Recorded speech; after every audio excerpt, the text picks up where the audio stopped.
Et donc, le sujet d'aujourd'hui était la poésie en tant que telle. On va essayer de tourner autour, d'essayer de comprendre de quoi il s'agit. Et il était entendu que ce soit d'abord Fabrice Midal, que vous connaissez tous. Donc, je n'ai pas besoin d'introduire en tant que tel. Que ce soit Fabrice Midal qui commence à partir de ce qu'il avait appelé le chant d'Orphée. Fabrice.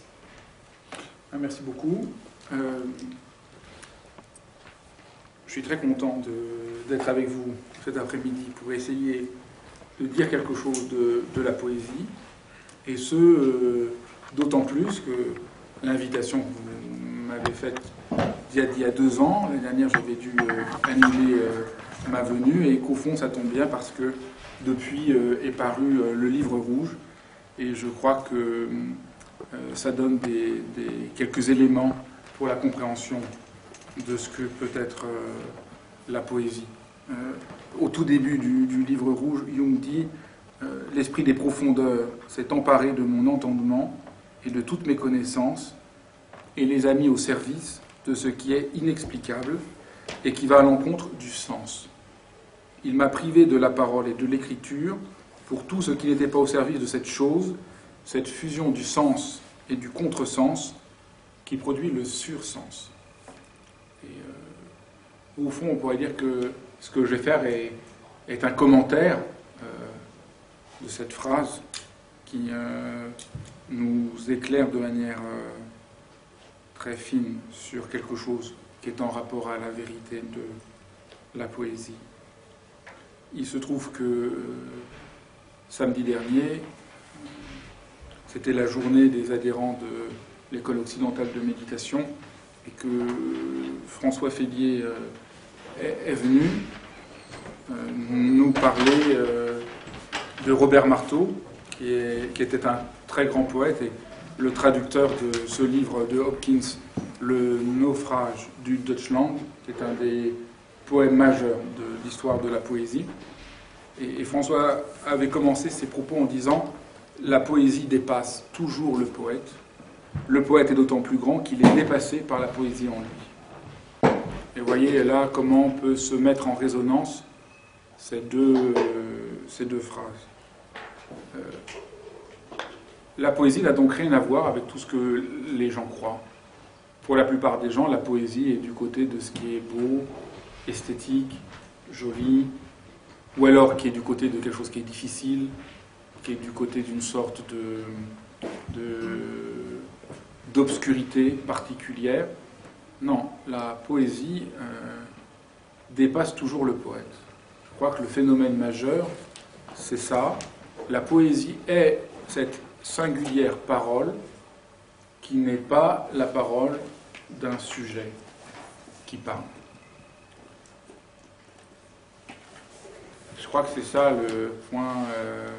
le point décisif. La poésie, c'est la parole qui parle, mais pas la parole qu'un sujet produit, qu'un sujet énonce. Donc vous voyez l'étrangeté de la poésie. Moi je vous parle, c'est moi qui vous parle, je vous parle. Mais dans la poésie, on est complètement dans un autre rapport à la parole. La parole ne sert plus à communiquer quelque chose. Et nous, on pense aujourd'hui que la poésie serait une forme de super communication. Mais la parole n'est pas de l'ordre de la communication. Elle est juste de l'ordre de la parole. Je vais vous lire de la poésie parce que je me suis dit qu'au fond, il faut que vous en entendiez. Et que peut-être ce que je voudrais faire aujourd'hui, c'est d'abord vous faire entendre cette parole.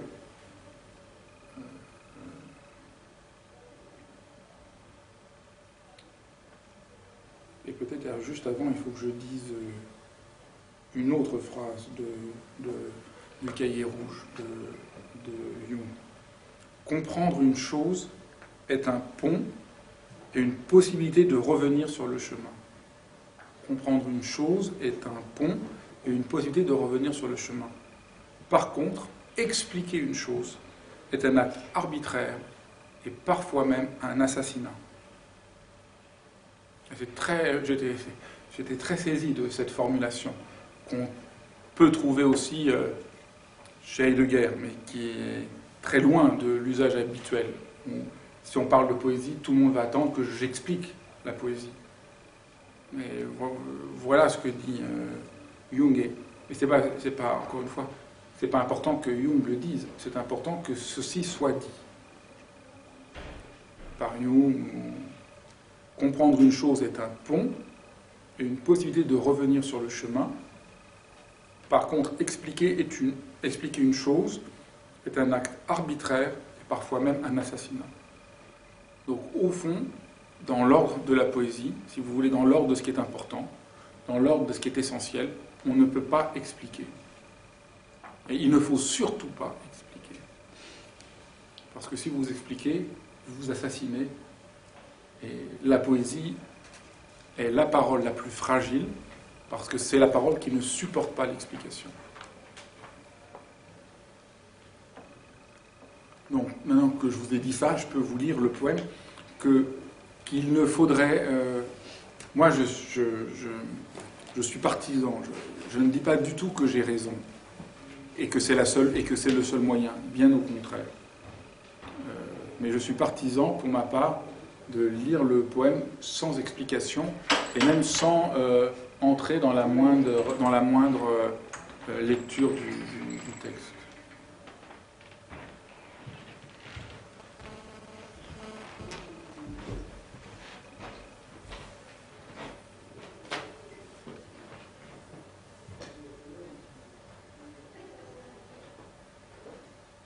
Tu me domptes, mon Dieu, toi qui donnes vie et viande, du monde l'estran, des mers la marée, Seigneur du vif et du mort, tu lis en moi veines et os, m'acharna, pour après quelques défaites, en quel effroi, ce que tu fis, me touches-tu une autre fois, pour qu'à nouveau je sente ton doigt et te retrouve.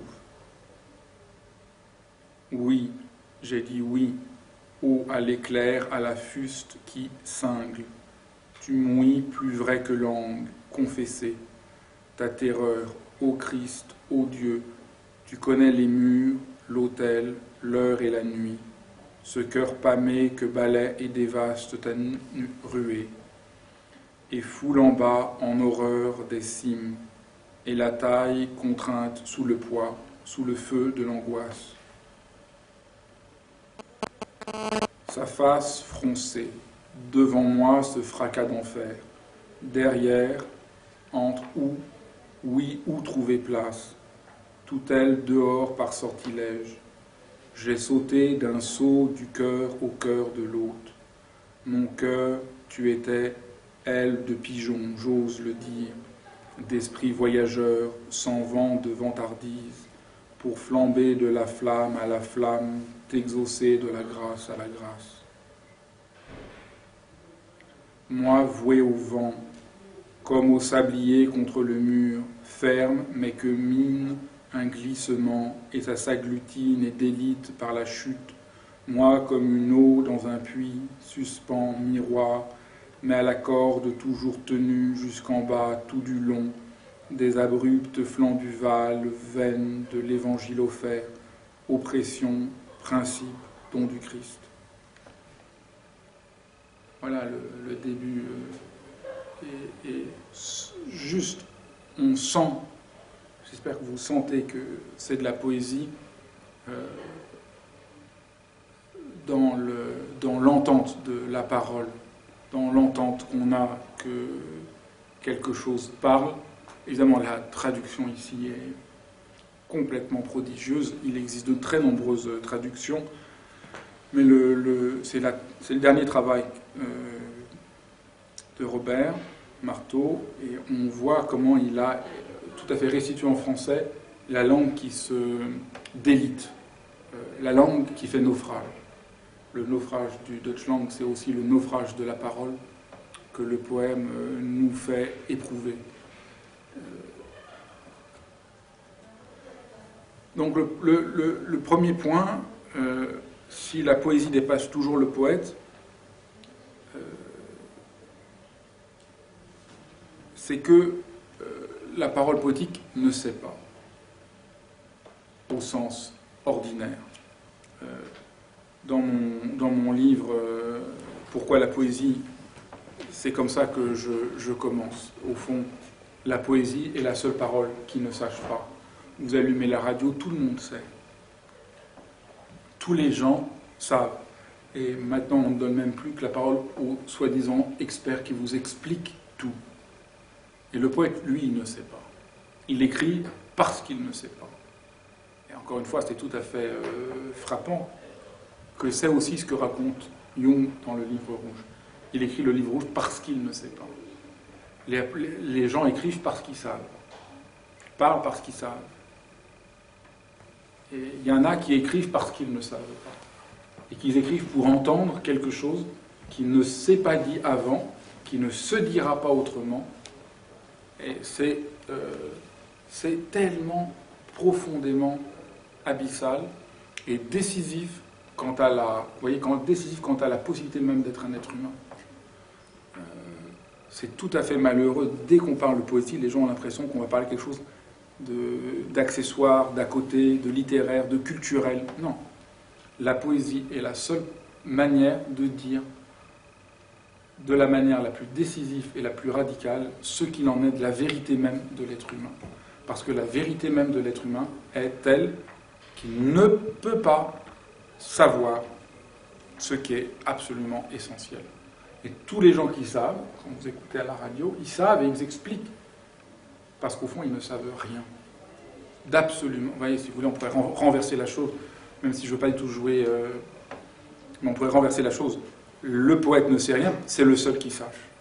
Mais il sait de telle manière que ce n'est pas une explication, il sait de telle manière qu'il ne détienne pas ce savoir, il sait, dans la fragilité la plus grande, en tant qu'il arrive à que quelque chose lui parle. Donc le poète est dans la posture tout à fait singulière, que c'est pas lui qui parle, c'est lui qui écoute. Sa parole est d'abord une parole qui écoute.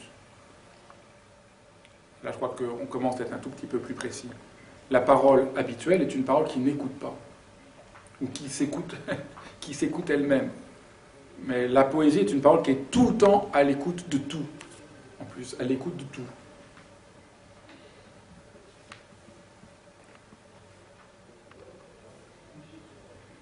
Je vais vous lire un autre poème très différent. Après le côté très dramatique d'Hopkins, je vais vous lire un extrait de Patterson de William Carlos Williams.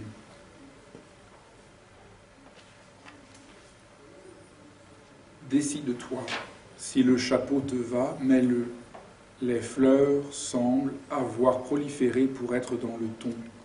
Roquettes blanches, sur leurs tiges aux 4 pétales, si serrés qu'ils ne laissent aucun espace libre. D'un bord à l'autre du cadre, sans perspective, se jouxtant sur la toile et formant son dessin. Violette capricieuse, comme un cavalier sur l'échiquier, quintefeuille, jaune. Il s'agit d'une tapisserie française ou flamande, primevère odorante, poussant au ras du sol, que les poètes ont rendu célèbre en Angleterre. Je ne puis toutes les énumérer.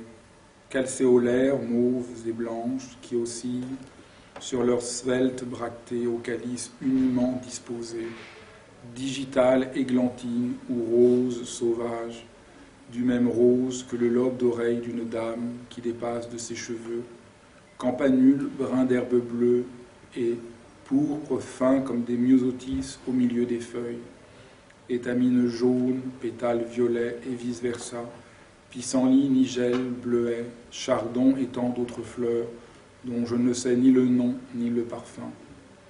Les bois sont pleins de houx, je vous ai prévenu, ceci est une fiction, faites attention. Le drapeau jaune des campagnes françaises parmi bien d'autres fleurs, jonquilles et gentianes, marguerites, pétales, d'encolie, myrte clair et foncé, calendule. Le caroubier dans la brise matinale, Une branche remue doucement derrière sa fenêtre, ondulant de haut en bas et d'avant en arrière. Ne me rappelle plus que le sourire d'une vieille femme, un fragment de la tapisserie conservé sur le mur du fond, montre une jeune femme au front arrondi, perdue dans les bois, où se cachant, elle est annoncée. On la présente ainsi, par le corps d'un chasseur qui disparaît presque entièrement derrière un buisson. Elle m'intéresse dans sa singularité, elle écoute attentive au milieu des feuilles, dans sa belle robe.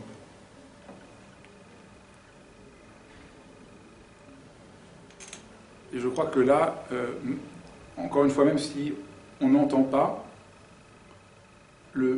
voyez comme l'espace qui s'ouvre de Hopkins et l'espace qui s'ouvre de William Carlos Williams est complètement différent. Après même 3 vers, on est tellement tout de suite dans un autre monde.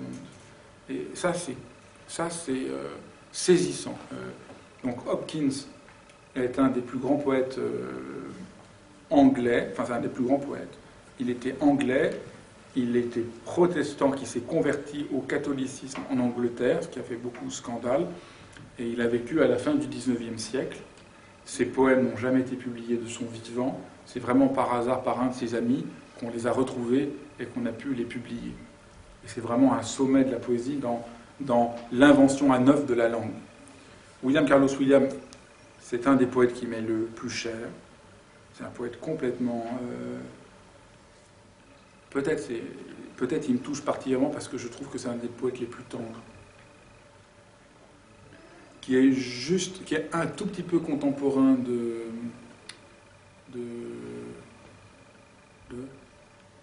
celui qui a écrit les Cantos. Voilà, il était ami avec les Rapontes, c'est juste un tout petit peu après. Et c'est lui qui va donner un peu le bâton de témoin à des gens comme Ginsberg, qui sont la génération d'après. Et il était médecin obstétricien. Et vous voyez, vous entendez tout de suite. Je crois qu'on a avec ces 2 extraits la manière dont la poésie ouvre un monde. La poésie a cette singularité de... Vous ne pouvez pas immédiatement la comprendre d'un point de vue, disons, avec le sens. Elle parle, si on voudrait réemployer l'expression de Jung, elle parle qu'avec l'esprit de profondeur. Et cet esprit de profondeur, dans la poésie, se donne comme chant. Et chant, ça ne veut pas dire seulement chanter comme on chante une chanson, mais chanter au sens que c'est le rythme de la parole qui importe. Et les poèmes sont en pied, parlons de pied, parce que les 2 choses qui constituent la poésie, il y a 2 choses, c'est la marche, le pied c'est la marche, le rythme de la marche et le rythme du souffle. Et la poésie a ceci tout à fait singulier, c'est qu'elle parle à partir du rythme du pas et du souffle, de la respiration. Et le souffle de William Carlos Williams, c'est pas le même souffle que Hopkins. Et William Carlos Williams souligne par exemple qu'il a un souffle lui-même court. Ses poèmes, si je vous montre une page, vous voyez que ce qu'on appelle les vers sont très courts, 2-3 mots. Et ça avait à voir avec le souffle qui était le sien. Vous voyez, et ça c'est tout à fait important.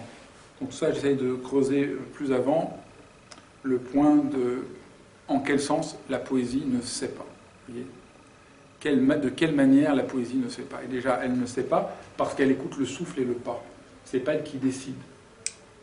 C'est la parole qui parle, et elle parle déjà parce qu'elle est en rapport au souffle et au pas. Je vous relis maintenant la phrase de Jung que j'espère va consonner de manière plus ample. L'esprit des profondeurs s'est emparé de mon entendement. Donc, ça fait l'esprit des profondeurs et l'entendement, et toutes mes connaissances. Et elle les a mis au service de ce qui est inexplicable. Toute la poésie est en rapport à l'inexplicable. Elle sauvegarde l'inexplicable. je fais juste une courte parenthèse, dans notre vie, le plus important, c'est l'inexplicable. Et c'est parce que nous ne donnons pas droit à l'inexplicable que nous sommes aussi malheureux. Je crois que la raison principale pourquoi les êtres humains sont souvent si malheureux, c'est qu'ils oublient l'inexplicable, et que ne règne plus que l'explicable. Et à force que règne sans cesse l'explicable, il n'y a plus d'espace pour respirer, il n'y a plus de souffle, et il n'y a plus de vie. Donc l'esprit des profondeurs s'est emparé de mon entendement et de toutes mes connaissances, et les a mis au service de ce qui est inexplicable, et qui va à l'encontre du sens. La poésie vous demande ça. La poésie vous dit, vous écoutez 2 vers d'un poème, ça vous dit, es-tu prêt à accepter d'aller à l'encontre du sens, de laisser venir, je ne sais pas comment dire, quelque chose, un autre sens, un sursens, comme dit Lyon, qui va à l'encontre du sens. Est-ce que tu es prêt à ça? Si vous répondez non, vous n'entendez pas le poème. Le poème ne s'ouvre qu'à partir du moment où vous dites d'accord. Je consens. Je consens. Et c'est un déplacement qui est un déplacement tellement important. Encore une fois, les êtres humains sont malheureux parce qu'ils ne veulent pas faire ce déplacement. Ils veulent continuer à être la mesure de tout. Et même ceux qui s'intéressent à la poésie, malheureusement, parfois, quand ils en font un nouveau objet culturel, c'est perdu. La poésie n'a rien à voir avec la culture, n'a rien à voir avec l'esthétique. Mais je pense que j'y reviendrai. Elle n'a rien à voir avec la culture, puisqu'elle est au fond, parce que la culture veut produire du sens. Parce que la culture va contre l'esprit de profondeur. Que la culture, c'est la manière dont les gens essayent de se sentir à l'aise avec des choses sophistiquées. Mais la poésie n'a que faire du sens. Elle nous met en rapport au fait que nous soyons des êtres humains qui ont à inventer leur propre existence. Et que ça n'est pas rien. Je reprends la phrase. L'esprit des profondeurs s'est emparé de mon entendement et de toutes mes connaissances et les a mis au service de ce qui est inexplicable et qui va à l'encontre du sens. Il m'a privé de la parole et de l'écriture pour tout ce qui n'était pas au service de cette seule chose, cette fusion du sens et du contresens qui produit le sursens. On pourrait dire, mais Michel, je parle sous votre contrôle, vous me direz si c'est abusif, mais on pourrait dire que c'est la fusion de la lumière et de l'obscurité dans une autre dimension, qui n'est au-delà de la lumière et de l'obscurité. Et que la parole parle de ça. La parole, on pourrait dire, c'est la parole poétique est une parole qui garde l'ombre en elle. Là où la parole de notre société voudrait escamoter l'ombre et faire que ne règne plus que la lumière. Mais la lumière qui ne donne plus droit à l'ombre, c'est une lumière fausse, c'est une lumière fabriquée, c'est une lumière instrumentalisée. Et notre monde meurt d'avoir tellement peur de l'ombre. Mais il ne s'agit pas d'entrer dans l'ombre, il s'agit de cette fusion du sens et du contresens, de la lumière et de l'ombre pour une autre dimension. Ça, c'est cette autre dimension, c'est ça la poésie. Bon voilà, ça c'était le premier point. La poésie ne sait pas. Le deuxième point, la poésie n'est pas poétique. La poésie n'a rien à faire de l'aspect poétique. Pour la plupart des gens, la poésie, c'est des vers sympathiques et jolis, dont la poésie romantique serait le sommet. La poésie romantique, là je parle vraiment française, Musset, etc. Et ça finit par déboucher sur ce langage poétisé. Voilà ce que dit Paul Éluard. Rien de plus affreux que le langage poétisé, que des mots trop jolis gracieusement liés à d'autres perles. La poésie véritable s'accommode de nudité crue, de planches qui ne sont pas de salut, de larmes qui ne sont pas irisées. Elle sait qu'il y a des déserts de sable et des déserts de boue, des parquets cirés, des chevelures décoiffées, des mains rugueuses, des victimes puantes, des héros misérables, des idiots superbes, toutes sortes de chiens, des balais, des fleurs dans l'herbe, des fleurs sur les tombes. C'est magnifique, hein. Ça, c'est vraiment le côté très sympathique d'Éluard, qui est un poète tout à fait singulier, Paul Éluard, pour ça. Il est débordé par la poésie. Rien de plus affreux que le langage poétisé, que des mots trop jolis gracieusement liés à d'autres perles. La poésie véritable s'accommode de nudités crues, de planches qui ne sont pas de salut, de larmes qui ne sont pas irisées. Elle sait qu'il y a des déserts de sable et des déserts de boue, des parquets cirés, des chevelures décoiffées, des mains rugueuses, des victimes puantes, des héros misérables, des idiots superbes, toutes les sortes de chiens, des balais, des fleurs dans l'herbe, des fleurs sur les tombes. C'est magnifique. Ça, c'est vraiment... Et je crois que c'est vraiment important. La poésie, c'est ce qui fait effraction. C'est ce qui fait vérité. C'est ce qui se montre comme vérité. La poésie n'a rien à voir avec ce qu'on appelle habituellement la beauté. Elle a à voir avec la beauté, mais d'une manière, vous voyez, parce que c'est pareil. La beauté, pour la plupart des gens, c'est comme ce que je disais tout à l'heure, la lumière qui n'a rien à voir avec l'ombre. Donc la beauté, c'est ce qu'on voit dans les vitrines. On confond beauté et boutique. C'est ce que dit Cummings, qui est un autre poète américain de tout premier plan. Mais la beauté, c'est pas la boutique. Et donc, si on veut entendre la poésie, il faut entendre que ça fait effraction. Ça se reconnaît dans le rythme de la parole qui nous concerne. Et je vais vous lire un autre poème.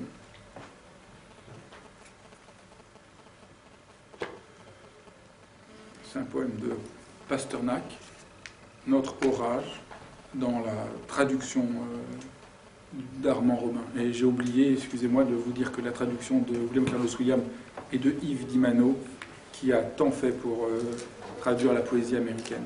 Et là, c'est Armand Robin qui était un homme complètement singulier, étrange, dont je parle un peu en détail dans mon livre. Donc voilà le poème de Pasternak. Notre orage. Ce lit-là que le prêtre orage brûla sa chair fumante ombrage, l'œil, le nuage. Un souffle doit tiédir les fourmis, leur guingois. Un son de seau gît sur le flanc, eau, soif du ciel et ciel manquant. Ruisseau son cœur, luttant par sang. Tes fleurs sont tendres, ô prêtre vent. Toi, près des mailles, on a quasi pelé, gelé ton lazuli, mais ta geline prend son temps, tient droit son cœur sous de diamants.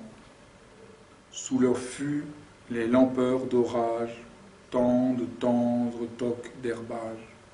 Trèfle, ô barbier barbu, sanglant, ton nez pue à plein vent le vent. La mouche s'englue en sa bauge de framboisier, brusque en déloge, son dard de maçon se propose, gîte, j'aime, juillet plus rose.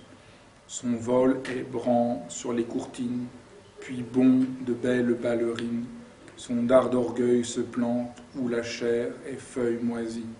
Ô, toi, ne sois que foi, mais je et ta migraine grondant sur tes pas, ces grands destins pour cieux furieux, sur merisier greffant ses feux. Je crois, j'ai foi, l'or vite vienne, ton corps qu'aurore en robe en reine. Sur l'icône de ton été, j'ai fait feu de Saint-Jean brasier.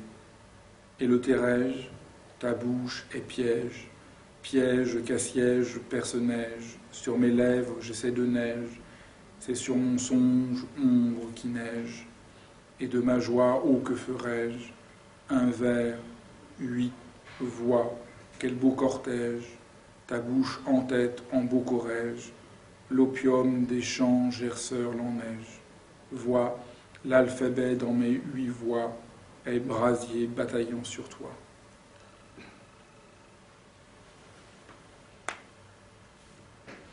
Vous voyez, on est ailleurs que dans ce qu'on appelle habituellement le poétique. On est dans une parole qui s'impose, et j'ai pris à dessein des poèmes qu'on pourrait dire difficiles.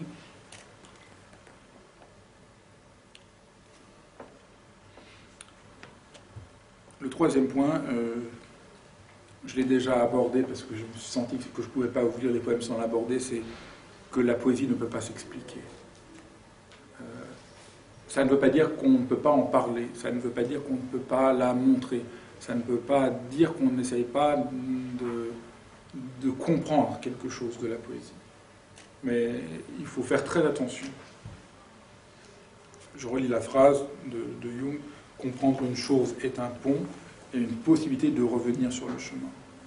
Il faut comprendre de telle manière que la compréhension, je crois que la phrase de Jung est tout à fait saisissante, elle est même fulgurante, parce qu'il dit très bien que comprendre, c'est la possibilité de revenir sur le chemin. Quand vous avez compris le poème, le poème n'est pas détruit par la compréhension. Si vous avez un problème, je ne réussis pas comment je dois faire ça, on vous explique, la chose disparaît. Je ne sais pas comment je dois faire sur mon clavier d'informatique, donc la chose là pose problème. On vous dit, voilà, tu t'appuies sur telle touche, puis telle touche, puis telle touche, puis tu fais telle manœuvre, et là, il n'y a plus rien. Le problème a disparu, on vous a expliqué, la chose a disparu, tout est limpide. Dans la poésie, il faut non pas une explication qui fasse que le poème a disparu dans l'explication, mais il faut que la compréhension permette de refaire le chemin du poème, on pourrait dire, encore mieux. Et la seule manière de parler d'un poème qui soit juste, ce que je ne ferai pas aujourd'hui, mais que nous faisons souvent dans l'école occidentale, comme dans le dernier séminaire que nous avons consacré à Paul Celan, on peut faire ça, mais alors il s'agit de faire un exercice de lecture qui nous permette de traverser le poème. Et plus on a compris, plus on voit le poème. Voyez ? Je ne sais pas si vous voyez bien cette distinction qui est en réalité très simple une fois qu'on l'a vue. Et ce dont nous avons besoin, encore une fois, c'est pas d'explication, mais de compréhension, c'est-à-dire de pouvoir être auprès des choses. Le père du poète Yeats disait « Nous sommes portés à imiter ce que nous comprenons le moins. Ce que nous comprenons, nous le comprenons. Nous imitons l'impénétrable. » Et je crois que c'est ça le point décisif, c'est est-ce qu'on peut respecter et même entrer en rapport à l'impénétrable. Vous voyez, notre vie est entièrement tissée d'impénétrable. Entièrement tissée de ce que Jung appelle l'esprit des profondeurs. Notre vie est marquée par quelque chose qui nous échappe, qu'on ne comprend pas, qui nous dépasse. Souvent, notre vie n'est qu'à la surface d'une immensité qui nous fait défaut. Et la poésie nous parle de cette immensité. Elle nous ramène l'écoute à cette immensité. Voilà comment le dit Jacques Audiberti. Dès qu'elle se prétend poésie, dès qu'elle se fatigue à se démontrer, la poésie doute, elle est perdue. Dès qu'elle se prétend poésie, dès qu'elle se fatigue à se démontrer, la poésie doute, elle est perdue.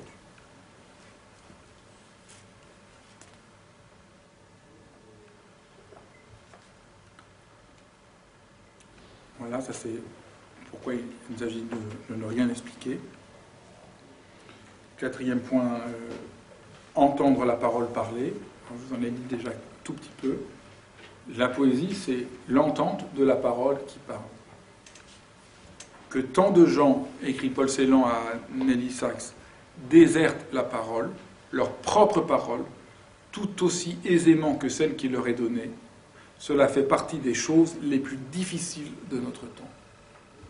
Que tant de gens désertent la parole, leur propre parole, tout aussi aisément que celle qui leur est donnée, cela fait partie des choses les plus difficiles de notre temps. Et ça, je crois même, c'est ça même qui rend les gens fous aujourd'hui. C'est que personne ne leur parle jamais. Si vous vivez en regardant la télévision 3h45, comme c'est la moyenne nationale en France, vous passez, et puis que vous êtes pris dans le travail, où seul compte l'efficacité, vous pouvez passer vos journées et des années sans qu'il y ait eu une parole qui vous parle, qui respecte la parole. Et ça, c'est tout bonnement atroce. Et c'est pour ça que Baudelaire peut dire on peut vivre 3 jours sans pain, mais sans poésie jamais. Vous dites le contraire, et bien vous mentez. Vous ne pouvez pas vivre sans qu'une parole vous s'adresse à vous, sans qu'il y ait même une parole qui dise quelque chose.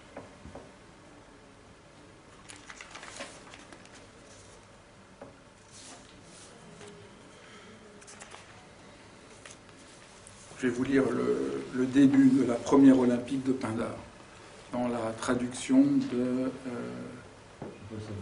Jean-Paul Savignac, qui est un autre traducteur absolument inouï. Et je vais vous lire comme je peux. Alors là, je vous dis, ça va pas être... c'est plus dur que ce que je suis capable. Donc, je fais comme je peux. Première est l'eau et l'or en feu qui brûle, éclate la nuit au comble de la richesse altière. Mais si sonner des jeux te plaît, cher cœur, non, or le soleil ne scrute plus, d'autres plus torrides au jour, d'astres lumineux dans l'éther solitaire. Ni ne parlons d'une joute meilleure qu'Olympie, de là l'hymne richement dit s'éploie, grâce aux prudences des sages pour bruire, l'enfant de Chronos, au fastueux venu, au bienheureux foyer de Hiéron, qui garde le sceptre thémistéen en Sicile, profuse d'ouailles cueillant les cimes de toute vaillance, il s'illumine aussi dans la chamarre de la musique que nous jouons souvent, nous les hommes, autour de la table amis. Mais la lyre dorienne à son croc, va, prends-la, si la grâce de Pise et de Porte-Victoire a chargé ton esprit des plus tendres soucis, quand près de l'Alphée il s'élança, la croupe incravachée au long des courses, pour mêler au triomphe son maître. Le Syracousin chevaucheur roi reluit sa gloire dans la colonie noble cœur du Lydien Pélops. De lui le grand puissant s'épris, le terre tenant, Poséidon, quand du chaudron pur le retira Cloto, d'ivoire éblouissante, l'épaule adoubée, oui, que de merveilles. Et pourtant, la rumeur des mortels outrepasse le vrai. Historiés de fausseté diaprée, les mythes trompent. La grâce qui donne aux mortels tout ce qui les enchante, en parant de prestige du non-croyable, a ordi créance maintes fois, mais jour restant, témoin le plus savant. Mieux vaut pour l'homme ne dire alentour des démons que du beau, moindre cool.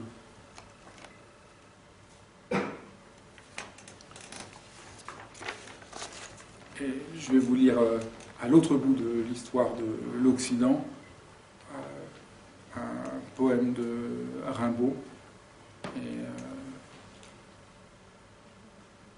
Parce que Rimbaud est vraiment en rapport à quelque chose du commencement grec de la poésie. On ne part pas. Reprenons les chemins d'ici. Chargé de mon vice, le vice qui a poussé ses racines de souffrance à mon côté, dès l'âge de raison, qui monte au ciel, me bat, me renverse, me traîne. la dernière innocence et la dernière timidité. C'est dit. Ne pas porter au monde mes dégoûts et mes trahisons.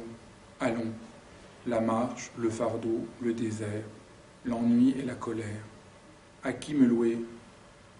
Quelle bête faut-il adorer? Quelle sainte image attaque-t-on?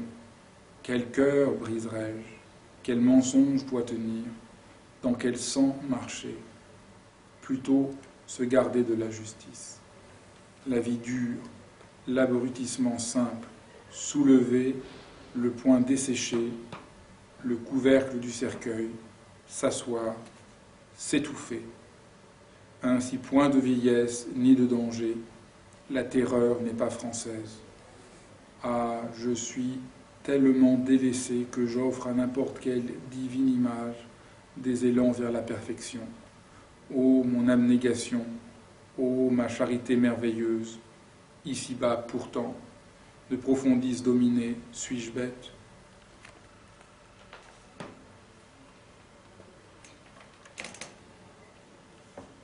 Là, vous voyez, je crois qu'on voit, où on entend divers des plus grands textes de la poésie. Le dernier point ou l'avant-dernier point dont je voulais vous parler, c'est ce qu'on a appelé l'inspiration. Si le poète ne produit pas son poème comme le menuisier peut produire la table, c'est qu'il est à l'écoute d'une parole qui ne vient pas de lui et qu'on a appelée en Occident inspiration. René Guicadou, qui est un très sympathique poète, disait que l'inspiration, c'est la contre-intelligence du poète, l'agent secret.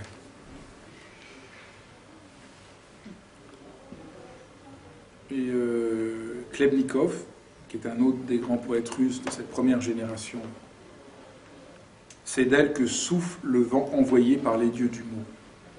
C'est tout à fait les dieux du mot, vous voyez ? Pas les dieux de la théologie, mais les dieux du mot. Et Hopkins, dont je vous ai lu tout à l'heure le poème traduit par Robert Marteau, disait « Le feu si doux, père de muse, tel est mon manque. Il me faut l'unique flamme d'une inspiration. »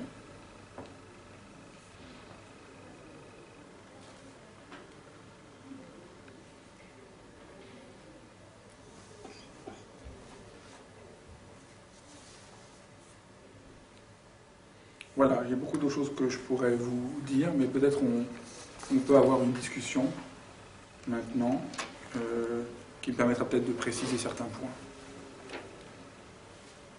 Donc si vous avez des questions, même les plus simples, je ne pourrais pas vous répondre, mais vous êtes bienvenus.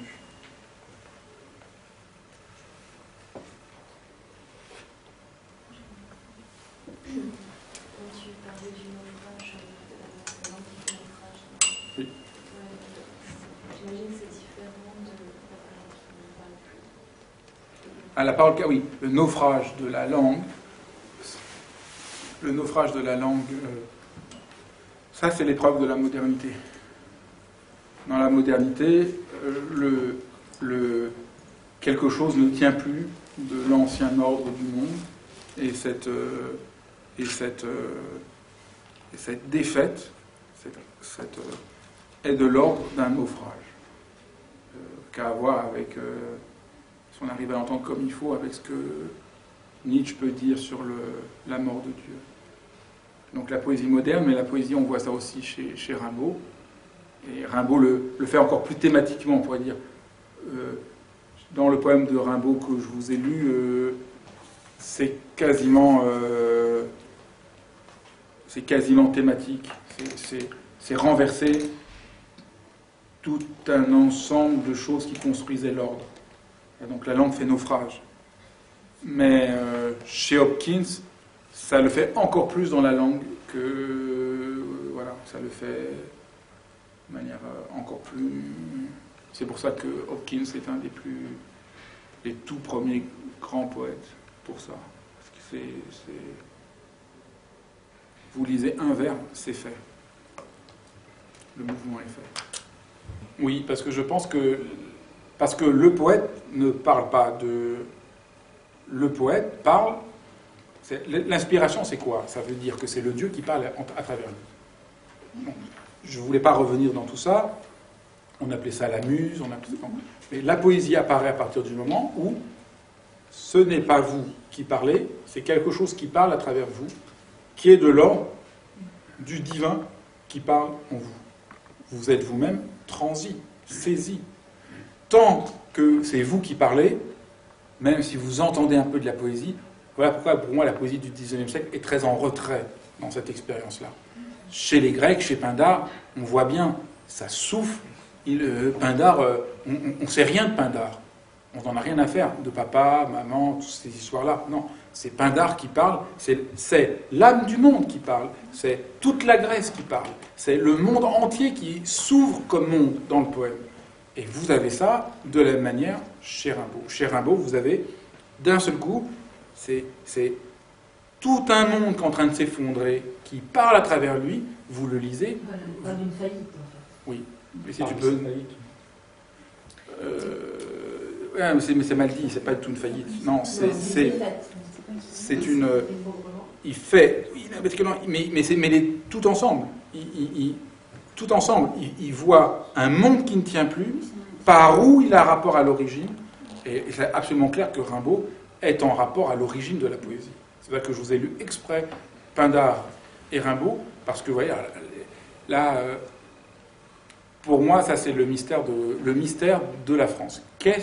Comment il peut y avoir Rimbaud?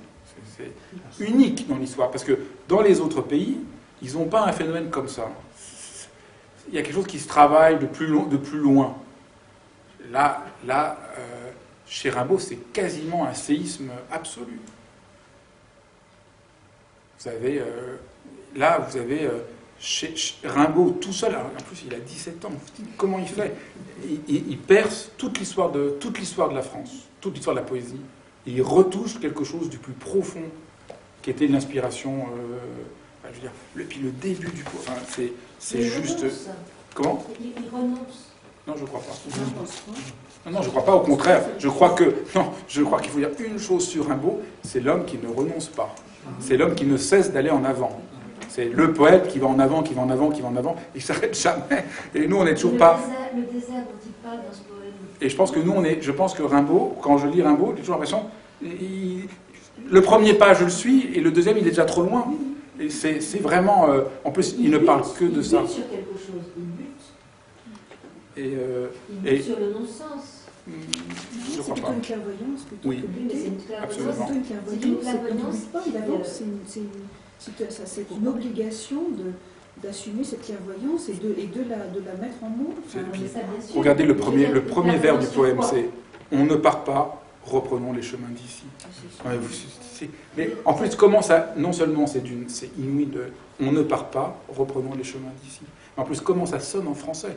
C'est miraculeux même en français. « On ne part pas, reprenons les chemins d'ici ». C'est quasiment, on pourrait quasiment faire une devise, notre devise.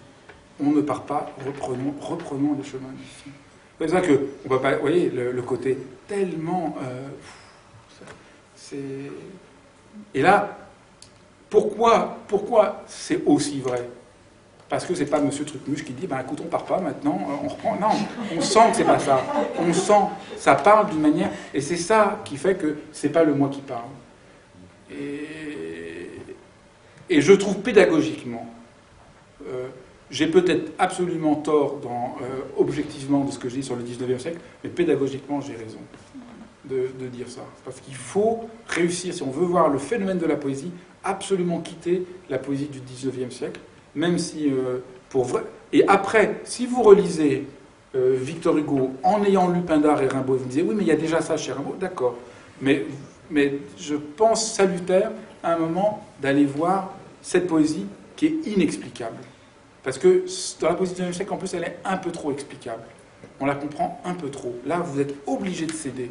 Vous êtes obligé de vous abandonner au rythme de la parole. C'est le rythme qui sait, et c'est pas vous qui savez. Ça, je crois que c'est le plus salutaire pour nous, de faire confiance dans ça. Oui. Ce que vous dites là de la poésie peut s'appliquer à la peinture aussi? Absolument. Oui, je suis obligé de parler de la poésie parce que c'est comme ça qu'on l'a fait, mais on pourrait dire la même chose de la peinture. La peinture du XIXe siècle est une non-peinture. Parce que... Oui, je parle de la peinture oui, moderne. oui, mais la peinture, on verrait la même chose. On verrait la peinture qui... Au XIXe siècle, par exemple, qu'est-ce qui se passe? La peinture devient illustration. Figurative. Figurative comme illustration, non plus figurative comme à la Renaissance ou comme au XVIIe siècle, ou même comme dans l'art roman, dans le mystère de l'incarnation. À la Renaissance, elle devient image. Elle n'est plus porteur de cette ombre. Elle n'est plus que de l'ordre du sens. Mais la peinture, bien sûr, la peinture, c'est tout à fait clair. Après, il y a plein de différences entre la poésie et la peinture, mais ça nous mènerait trop loin. Les images que suscite la poésie. Ah, Parce que oui. c'est ce qui parle en fait. Oui. Dans la poésie, vous avez le rythme, qui est la chose. Le fait que la parole vous parle avant même toute image, vous sentez que quelque chose vous parle, et après vous avez raison. Il y a des images qui se forment. Absolument. Est-ce que la poésie a à faire avec le dionysiaque? Non, d'abord, elle a à voir avec Orphée. Le dieu de la poésie, c'est Orphée. Et le dionysiaque, pas plus qu'Apollon. C'est même souvent Apollon qui est en rapport à la poésie. Mais le plus important, c'est Orphée. C'est les muses et Orphée. Et le rapport avec les muses, et souvent les muses sont des fois même filles de Zeus, parfois filles d'Apollon. Ça dépend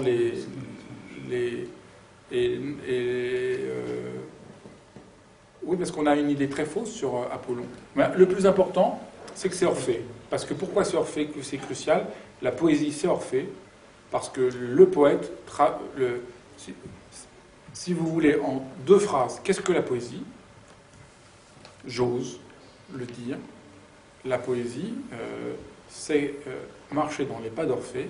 Orphée va en enfer par amour. Et ça, moi, je dis toujours ça. C'est unique dans l'histoire de l'humanité. Ça, c'est une des singularités de l'Occident.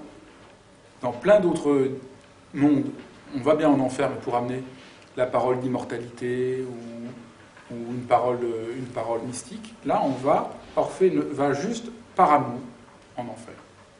Alors, il y a plein de choses. Il va dans les enfers. Et tout poète va dans les enfers. Il n'y a pas de poète qui n'aille pas dans les enfers. Sinon, c'est pas un poète. Et l'enfer, notre enfer. C'est-à-dire, tout poète entre en rapport à l'enfer qui est celui de notre temps. Vous n'avez qu'à lire Ceylan, c'est insoutenable. Là, vous voyez vraiment où on en est. Les gens rêvent, puis vous lisez Ceylan, vous ne rêvez plus une seconde. C'est insoutenable. Tout poète a quelque chose d'insoutenable. Les gens disent que la poésie c'est magnifique et c'est beau. Non, il y a une beauté parce qu'on affronte l'obscur. Absolument. Encore une fois, c'est pour ça que c'est tellement frappant le livre rouge de Jung. Et je suis vraiment content de parler maintenant que j'ai pu un peu le regarder parce que ce que fait Jung, même si lui le fait dans un horizon un peu différent, mais au fond c'est très proche. Tout poète traverse l'enfer. Et tout poète est à 2 doigts de devenir, d'en mourir ou de devenir fou. Et la seule raison pourquoi il peut le faire, c'est par amour. Donc, tout poème est d'abord un poème d'amour. Voilà l'horizon, si vous voulez. Comment? Il faut qu'il y ait du féminin alors, c'est moi. Oui, mais oui, mais c'est une autre question. Mais évidemment, Eurydice, Béatrice, ça, vous allez en parler. C'est sûr que oui, ça c'est l'Occident. Ça c'est le rapport occidental à la poésie. Alors la question que je me pose, c'est de savoir si vous n'insistez pas un peu trop sur Apollon. Parce qu'on sait que, par exemple, au temple de Delphes, Apollon, la moitié de l'année, s'en allait. Et lorsqu'il s'en allait, il confiait à Dionysos. Est-ce que le Dionysos n'est pas la part d'ombre? Ah oui, Et oui. donc, est-ce qu'elle ne doit pas être assumée en tant que telle Oui, mais et confrontée? oui, mais Apollon, c'est pas que la pleine lumière. Ah ben je sais bien. C'est ça que je voulais dire. Mais moi, je voulais mais pas alors insister là- trop sur Apollon. Je disais juste, c'est ni Apollon ni Dionysiaque. C'est les deux. Parce que c'est les deux, mais c'est aussi Zeus, et puis c'est aussi, il y a tous les dieux qui viennent. Puis après, il y a Mnémosyne, qui est la mère des 9 muses. Il y a les 9 muses qui dansent. Enfin, donc, je pense que c'est plus ample que de dire juste voilà, c'est ça. Je pense qu'il y a toutes les figures des dieux qui sont possibles dans la poésie. Voilà, mais si on veut, c'est Orphée. D'accord.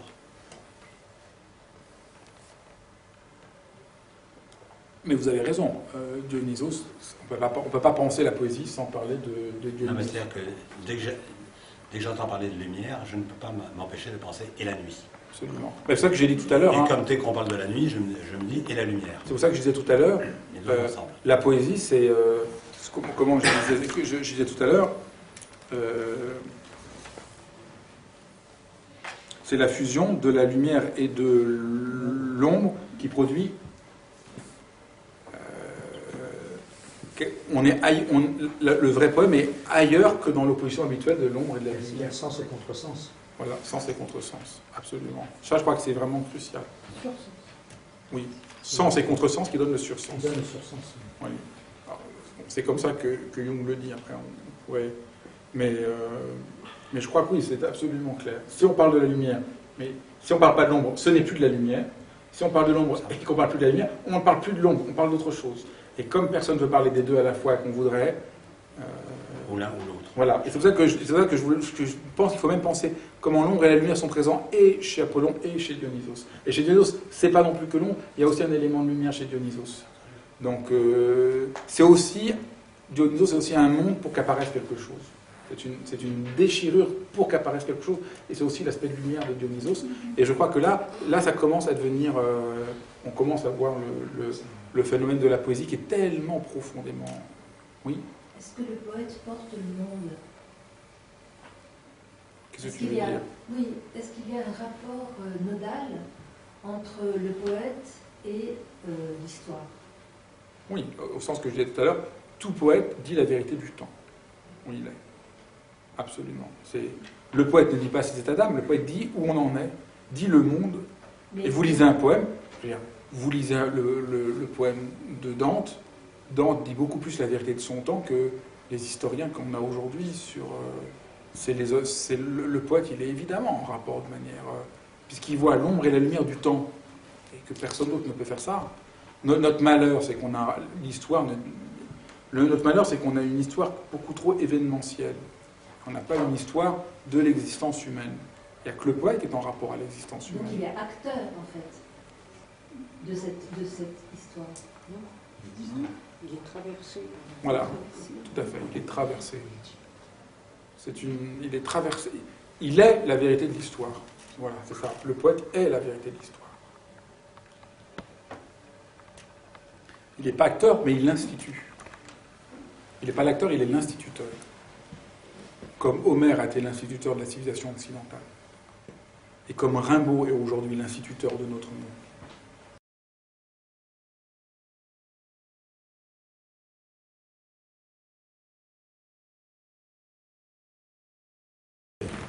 Honnêtement, d'une certaine manière, je vais répéter ce qu'il a dit d'une autre façon. Mais j'avoue que le connaissant un peu et connaissant son livre, je m'étais dit, je vais essayer de comprendre la poésie. Pas de l'expliquer, je suis bien d'accord, c'est de l'ordre de l'inexplicable, et si on veut l'expliquer, je pense qu'on l'a tue. Et j'ai assisté, par exemple, le poète dont je lui parlais pendant la pause, j'ai assisté à des tentatives d'explication des poèmes de Nerval, par exemple, et on se rendait compte que tout le mystère des poèmes de Nerval disparaissait dans l'explication en tant que telle. Donc je vais essayer de comprendre. Et pour commencer directement, j'aimerais bien lire, parce que généralement, je sais que c'est les passages qui sont peu lus, un extrait de ce que Jung, dont je me réclame, écrivait de la poésie et de l'art en général dans un article intitulé « Psychologie et poésie », qui a été publié dans Les problèmes de la moderne, et dans lequel il déclare « L'essence de l'œuvre d'art n'est précisément pas constituée par des particularités personnelles qui l'imprègnent, plus il en est et moins il s'agit d'art, mais au contraire par le fait qu'elle s'élève fort au-dessus du personnel, autrement dit du subjectif, et que provenant de l'esprit et du cœur, elle parle à l'esprit et au cœur de l'humanité. Les éléments personnels constituent une limitation ou même un vice de l'art. » Là, je pense que la déclaration est parfaitement claire. Comment ? Non, mais j'ai fait exprès de le prendre dans un livre qui est un recueil de Jung, parce qu'autrement, il m'aurait fallu emmener trop de livres avec moi. Mais je peux vous envoyer les références exactes. Et où, un peu plus loin, parlant comment ? Dans Les problèmes de la moderne, dans un article qui s'appelle « Psychologie et poésie », précisément. Et où, plus loin, parlant de celui qui a été son grand inspirateur, c'est-à-dire Goethe, dans lequel il déclare « On croit généralement que Goethe a écrit Faust, or il faut bien comprendre que c'est la composante Faust qui a fait Goethe. » Et là, je pense qu'il faut l'avoir toujours à la tête. De la même manière que derrière, il parle de Dante, et c'est bien pour ça que j'avais intitulé mon exposé de Dante au livre rouge. Il parle de Dante, dans lequel il explique précisément que Dante, contrairement à tout ce que l'on dit, n'a pas écrit la comédie humaine, mais que la comédie divine, je veux dire. Et que la divine comédie, c'est écrite à travers Dante. Et que c'est beaucoup plus la manière dont Dante a un rapport avec ce qui est de l'ordre de l'inconnu et de l'inconnaissable en tant que tel. Et de ce point de vue-là, si vous avez lu la Divine Comédie, je vous rappelle évidemment la fin du paradis, là où l'œuvre culmine, de sa manière, dans laquelle Dante, sous la conduite de Béatrice, alors Béatrice, il faudrait s'expliquer dessus et voir tout ce qu'il y a de l'ordre d'une psychologie féminine. Lorsque je dis féminine, je parle du genre, je ne parle pas du sexe. Entendons-nous bien. Mais enfin bon, je le laisse de côté. Et comment, sous la conduite de Béatrice, il est amené à la contemplation de ce Dieu, dans la mesure où Dante est chrétien, évidemment, donc il parle de Dieu, de ce Dieu dont on ne peut strictement rien dire, sur lequel on ne pourra jamais s'expliquer, qui a un secret en tant que tel, et où la poésie est justement la découverte de ce secret et la mise en parole, si tant est que la parole puisse en rendre compte, et la mise en parole de ce secret en tant que tel. Et de ce point de vue-là, il est intéressant de voir comment Jung prend clairement position, c'est dans un autre livre, prend clairement position contre la domination de ce qu'il appelle le logos. Le logos dans l'acception tout à fait traditionnelle, c'est-à-dire la parole de l'intelligence qui serait capable de tout expliquer. Et où il déclare, je vais le retrouver, dans lequel il déclare de ce point de vue-là, c'est dans son dernier livre, Présent et Avenir, on n'a pas encore assez remarqué, ni assez profondément, ni assez clairement, on n'a pas encore assez remarqué, ni assez profondément, ni assez clairement, que notre époque est pour ainsi dire héréditairement chargée par l'apport essentiel de l'ère chrétienne, et cela en dépit de l'irréligiosité, je suis fatigué, ça se sent, grandissante, à savoir que par la souveraineté du Verbe, de ce logos, parole et raison, qui représente la figure centrale de la foi chrétienne. Je ne vais pas m'attarder non plus sur le rapport extrêmement compliqué de Jung avec le christianisme, mais il y a cette idée que précisément le logos, c'est-à-dire que la parole est la parole, entre guillemets, intelligente, qui prétend rendre compte de tout, c'est d'une certaine manière notre malédiction. Et la malédiction que nous avons apportée en tant que telle. Et où, dans l'héritage, je dirais dans la lignée de l'héritage néo-kantien qui est le sien, il y a cette idée que précisément si nous existons, et donc si nous parlons, si nous sommes des êtres parlants, c'est que précisément il y a au départ cet inconnaissable, ce grand X, je dirais, pour ne prendre aucune position métaphysique particulière, ce grand X qui correspond à une condition de possibilité, et que donc nous ne pouvons pas nous expliquer dessus, et que le logos ne peut pas s'expliquer dessus. D'une certaine manière, si vous voulez, c'est équivalent à la question du temps. Je fais exprès, parce que je sais que ce sont des choses un peu difficiles, à la question du temps chez quelqu'un comme Saint-Augustin, dans laquelle, vous savez, on lui demandait qu'est-ce que le temps. Et Saint-Augustin répondait, mais comment voulez-vous que je vous définisse le temps? Puisque pour définir le temps, je vais parler. Et pour parler, forcément, je vais prendre du temps. C'est-à-dire que pour parler du temps, je vais poser que le temps existe, déjà. Donc je ne peux pas m'expliquer dessus. Et d'une certaine manière, ce qui est posé là, et ce qui est posé par Jung, et qu'il reprend à toute une tradition philosophique occidentale, c'est que précisément la source de tout est la condition de possibilité au fait que nous existions. Cette source de tout dont nous ne pouvons pas dire ce que c'est. La parole s'arrête. Elle ne peut pas en rendre compte en tant que telle. Enfin, tout au moins la parole structurée, le logos, tel que nous en avons hérité, qu'elle ne peut pas en rendre compte et qu'on ne peut pas s'expliquer dessus. C'est-à-dire qu'il y a en même temps chez lui cette idée que d'une certaine manière, la conscience occidentale, alors avec tous les fantasmes qui sont ceux des années 1920-1930, bien entendu, dans lesquels on connaît très mal l'Orient. Donc c'est par rapport à la connaissance de l'Orient que l'on a à l'époque, qui depuis s'est quand même très largement développée, très largement approfondie. Mais c'est que la conscience occidentale se veut d'une certaine manière une conscience absolue, et qu'en tant que telle, elle est précisément dans la, je dirais pas dans la superstition, mais elle est dans l'erreur en tant que telle. Je voudrais l'illustrer quand même de ce qu'il déclare, parce que ce qu'il déclare là-dessus est assez clair. Oui, voilà. C'est dans le commentaire sur le mystère de la fleur d'or. Autrement dit, le commentaire sur un traité taoïste. La conscience occidentale n'est en aucun cas la conscience absolue. Et il faut voir qu'en 1930, de déclarer ça, c'était quasiment scandaleux. Bon, aujourd'hui, on l'accepterait sans doute mieux. La conscience occidentale n'est en aucun cas la conscience absolue. Elle est conditionnée par notre histoire, limitée par la géographie, et ne représente qu'une partie de l'humanité. Autrement dit, notre intelligence, on peut lui donner congé, de cette manière. Enfin, on peut lui donner congé. On peut lui donner congé dans la mesure où on la veut universelle, de cette manière. Il ne faut pas que l'élargissement de notre conscience se fasse au détriment des consciences différentes. Il doit se faire par le développement des éléments de notre psyché analogues à ceux des autres psychés.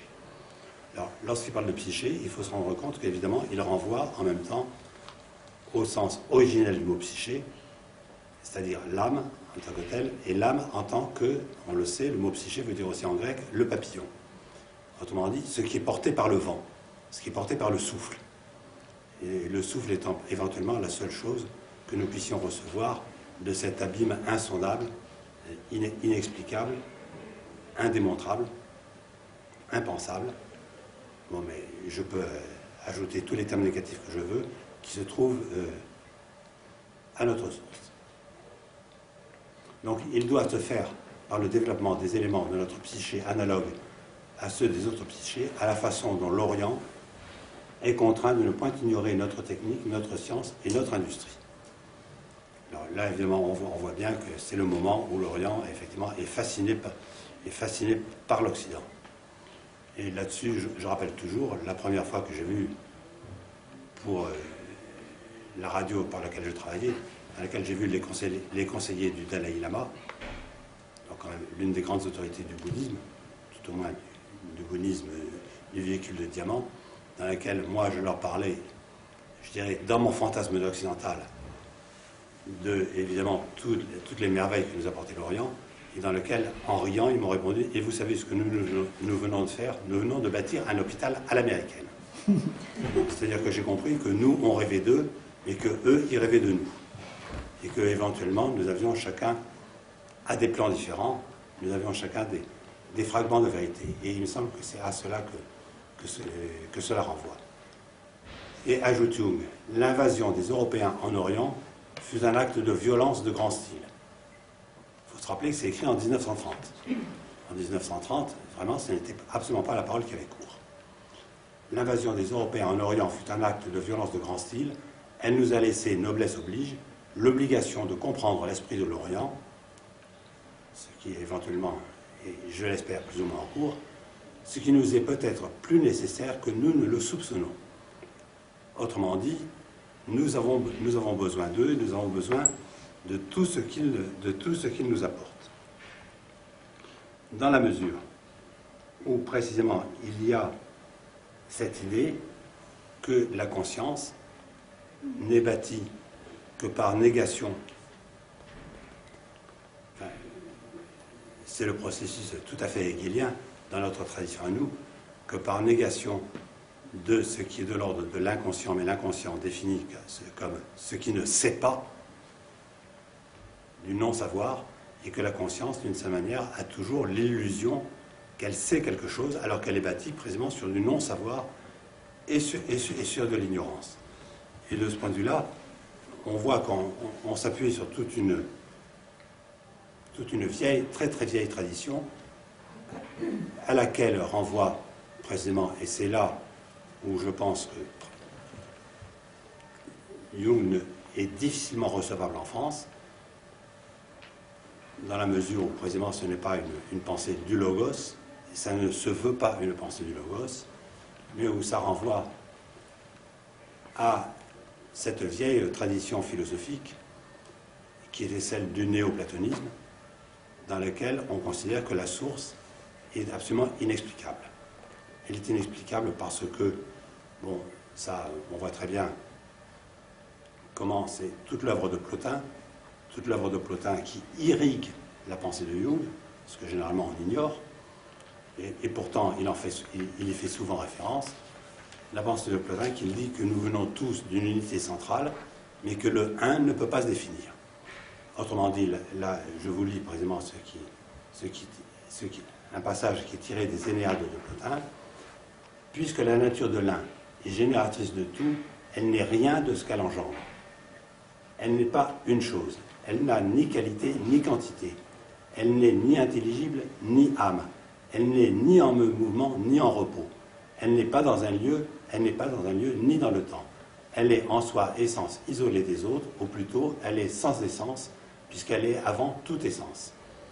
Autrement dit, c'est la manière de reconnaître que si nous voulons réfléchir, nous sommes amenés, je dirais, quasi inéluctablement, à la prise en considération de ce que nous appelons le néant, à condition de s'entendre sur ce mot néant.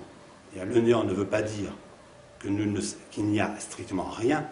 Le néant, ça veut dire qu'il n'y a strictement rien du point de vue de notre savoir, du point de vue de notre connaissance, du point de vue de nos représentations, ce qui avait fait dire à un des grands théologiens qui était un des successeurs de Plotin, autrement dit au pseudo-Denis, que le néant, il le définissait comme un néant suressentiel, au-delà de l'essence et générateur de l'essence en tant que tel.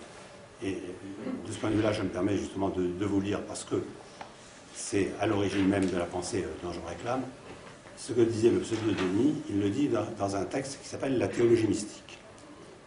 Nous disons donc que la cause universelle, c'est déjà une manière positive de parler, mais enfin, je passe. Nous disons donc que la cause universelle, située au-delà de l'univers entier, n'est ni matière, ni ceci, ni matière. Bon, alors là,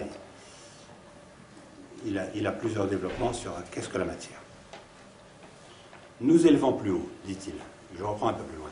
Nous disons maintenant que cette cause n'est ni âme, ni intelligence, qu'elle ne possède ni imagination, ni opinion, ni raison, ni intelligence, qu'elle ne peut exprimer ni concevoir, qu'elle n'a ni nombre, ni ordre, ni grandeur, qu'elle ne demeure immobile, ni ne se meut, qu'elle ne se tient au calme, ni ne possède de puissance, qu'elle n'est ni puissance ni lumière, qu'elle ne vit ni n'est vie, qu'elle n'est ni essence, ni perpétuité, ni temps, qu'on ne peut la saisir intelligiblement, qu'elle n'est ni science, ni vérité, ni royauté, ni sagesse, ni un, ni unité, ni un. On voit bien là, comme effectivement, on rejoint la pensée de Plotin, on est renvoyé à quelque chose qui est au-delà ou qui est en deçà, qu'elle n'est ni un, ni unité, ni déité, ni bien, ni esprit au sens où nous pouvons l'entendre. Qu'elle n'est rien de ce qui appartient au non-être, mais rien non plus de ce qui appartient à l'être. Que personne ne la connaît telle qu'elle est, mais qu'elle-même ne connaît personne en tant qu'être, qu'elle échappe à tout raisonnement, à toute appellation, à tout savoir, qu'elle n'est ni ténèbres, ni lumière, ni erreur, ni vérité. Autrement dit, précisément, on ne peut jamais en parler positivement, ou dès qu'on en parle positivement, on se crée une illusion d'une certaine manière. On ne peut en parler que négativement, on ne peut l'aborder que parce qu'elle n'est pas. Et que c'est la seule manière de ne pas la trahir. Et de ce point de vue-là, je rappelle quand même qu'on est extrêmement proche de ce que déclare un texte comme le Rig Veda. On le sait dans son 10e chapitre, dans lequel on se pose la question « Le monde, d'où vient-il » Et où le Rig Veda répond « Nous ne le savons pas, nous supposons qu'il a été fait par les dieux. » Et à ce moment-là, le Rig Veda se pose cette question « Les dieux savaient-ils ce qu'ils faisaient ou pas ?» Où le Rig Veda dit « Nous ne le savons pas ». C'est-à-dire que cette manière positive de dire le monde est l'émanation de Dieu, d'une certaine manière, c'est aussi purement une manière humaine, et une manière, selon la logique, de nous représenter les choses. Et là-dessus, je vous renvoie éventuellement au sarana, c'est-à-dire aux paroles, précisément, du shivaïsme, du Karnataka, c'est-à-dire du shivaïsme du sud de l'Inde, dans laquelle on pose que la réalité qui s'exprime à travers la parole des humains, elle est avant la dualité et avant la non-dualité.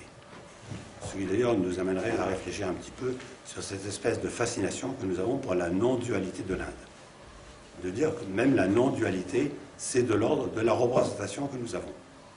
Que ça ne peut pas désigner ce qui est d'avant même l'être, de cette manière. Et que c'est encore notre façon d'aborder les choses que de les classer en dualité et non-dualité. Et de dire que s'il y a quelque chose à l'origine de tout, c'est avant cela même. Et où pourtant, on est bien obligé,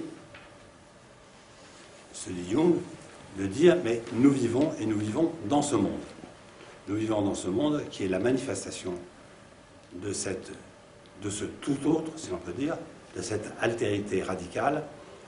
Autrement dit, je vais le dire dans le langage philosophique qui est le mien, parce que c'est ma formation, on est obligé de poser une transcendance absolue, mais en même temps, on est obligé de poser que cette transcendance absolue, elle est immanente dans notre cœur. Et que, précisément, la transcendance et l'immanence ne sont que deux manières de désigner la même réalité irréelle pour la majorité des humains que nous sommes, mais qui est pourtant, en tant qu'elle est irréelle, au contraire, précisément, la réalité la plus réelle, au sens exact de ces termes. Autrement dit, il y a là ce que Jung appelle le chemin de l'individuation.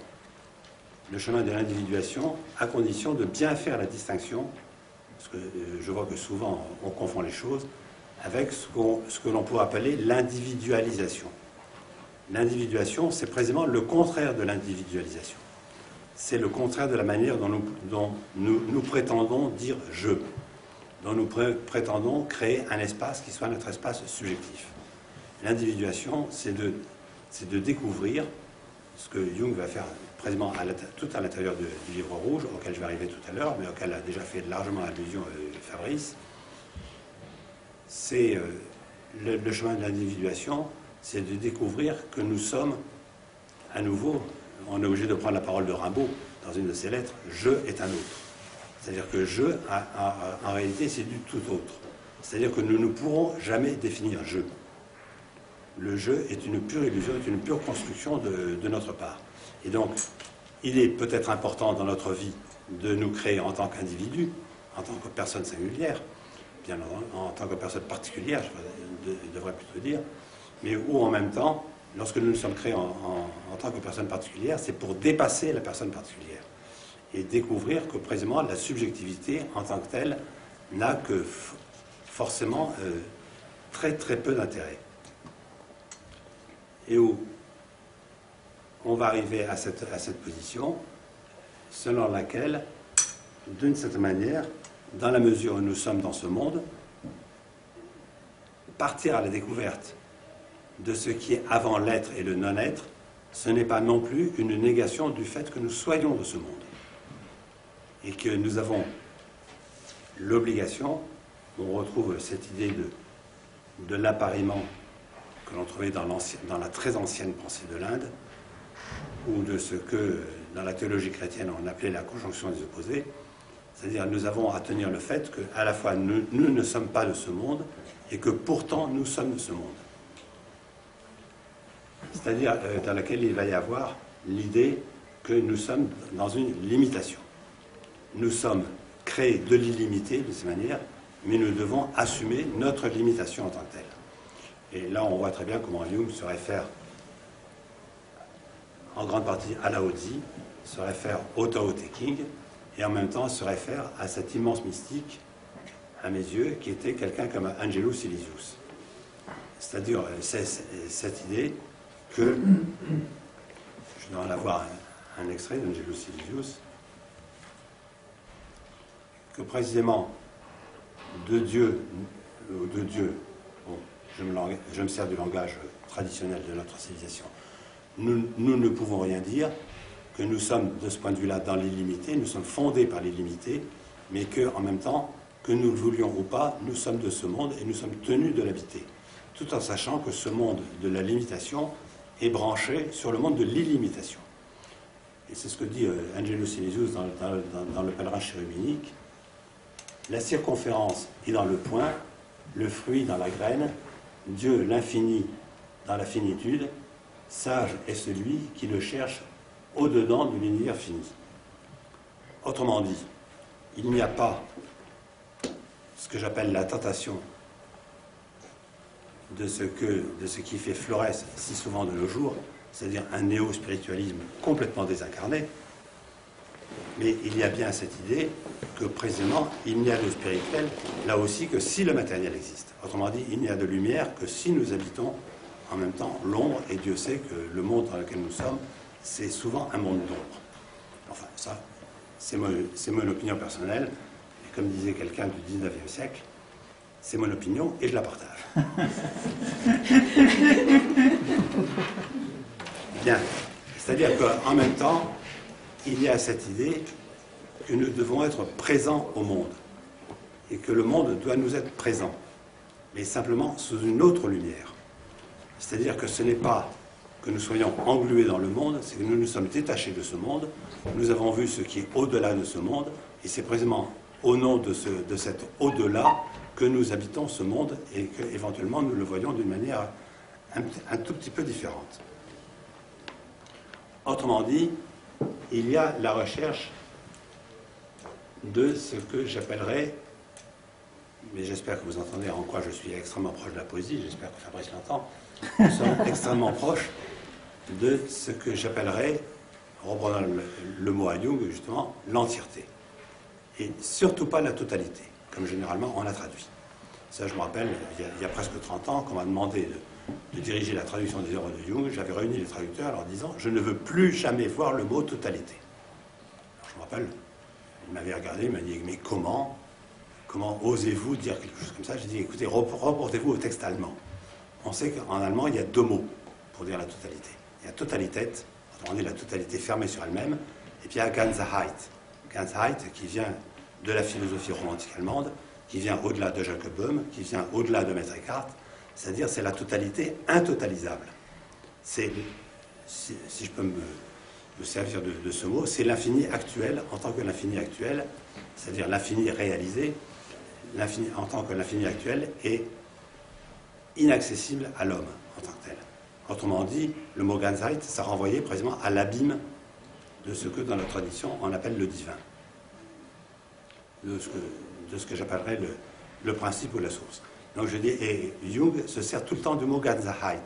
Or, s'il y a deux mots, il en choisit un, et c'est tout le temps de celui-là qu'il se sert, c'est précisément que ça a du sens. C'est de l'idée que dans notre vie, nous n'arriverons jamais à la totalité. Nous arriverons à l'entièreté de nous-mêmes, nous arriverons éventuellement à l'intégrité de nous-mêmes, si tout se passe bien. Donc, on peut toujours raisonner d'une manière idéale, de cette manière, mais que nous n'arriverons jamais à une totalité fermée. Nous n'arriverons jamais à une totalité fermée parce que précisément nous sommes fondés sur quelque chose qui est, de notre point de vue à nous, absolument intotalisable. Mais ce qui veut dire en même temps que toute idée de la divinité, et c'est là où je pense que la poésie a souvent beaucoup péché, et où je suis moins gentil que Fabrice avec un certain type de poésie du XVIIe siècle, c'est-à-dire qu'il y a toujours quelque chose dans cet effort qui doit être toujours de l'ordre du manque, toujours de ce que j'appellerais le ratage de la cible, d'une certaine manière. Autrement dit, ce à quoi je fais allusion, c'est au fait que ce qui nous fonde en tant que tel, non seulement ne peut jamais être atteint, mais que ça se révèle à nous, ça se manifeste pour des choses que nous prenons pour totalement réelles et qui ne sont jamais que les indices de cette autre chose dont elles sont la trace ou dont elles sont la révélation. Et de ce point de vue-là, on est très proche de la distinction qu'avait introduit quelqu'un comme Maître Eckhart, sur lequel on sait que Jung a consacré un chapitre entier pour s'expliquer sur ce qu'il voulait dire et la manière dont il fondait sa psychologie. J'ai souvent tendance moi-même à dire maintenant son anti-psychologie, en réalité, c'est-à-dire cette psychologie qui est bien au-delà de ce qu'on entend généralement par les termes de psychologie. Autrement dit, toute parole, de même manière que je vais élargir le propos, toute image, quelle qu'elle soit, lorsqu'elle, et c'est ce que j'appelle, à la suite de Jung, justement, la fonction symbolique. C'est que toute manifestation humaine, dès qu'elle prétend